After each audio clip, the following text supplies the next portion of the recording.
టాలీవుడ్ లో చాలా మంది స్టార్ వారసులు సందడి చేస్తున్నారు. కానీ అందులో కొందరు మాత్రమే నిర్మాతలుగా మారి సినిమాలు తీస్తున్నారు. తద్వారా కొత్త టాలెంట్ ని వెలికితీసి పరిశ్రమకి పరిచయం చేస్తున్నారు. అలాంటి కోవలకే వస్తుంది మెగా డాటర్ నిహారిక కొణిదెల. తాజాగా ఆమె నిర్మించిన సినిమానే కమిటీ కుర్రోళ్లు. పల్లెటూరి నేపథ్యంలో రూపొందిన ఈ చిత్రం ఎన్నో అంచనాలతో రిలీజ్ అయింది. అందుకు తగినట్టే ఇది భారీ రెస్పాన్స్ ని అందుకుని దూసుకు వెళ్తోంది. వరల్డ్ వైడ్ గా అన్ని ఏరియాల్లో ఈ సినిమా 3 కోట్ల మేర ప్రీ రిలీజ్ బిజినెస్ చేసుకుంది. కమిటీ కుర్రోళ్లు సినిమాకి ఆరంభంలోనే పాజిటివ్ టాక్ వచ్చింది. ఫలితంగా ఈ మూవీ 8 రోజుల్లో 5,85,00,000 షేర్, 11,15,00,000 గ్రాస్ వసూలు చేసుకుంది.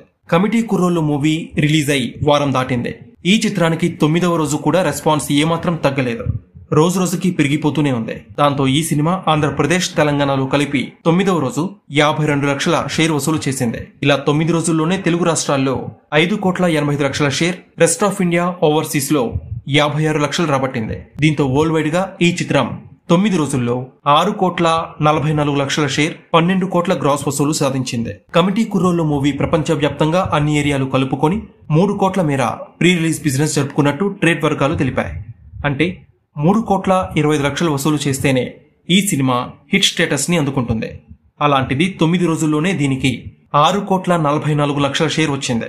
అంటే హిట్ స్టేటస్ తో పాటు 3,19,00,000 లాభాలు కూడా సొంతమయ్యాయి.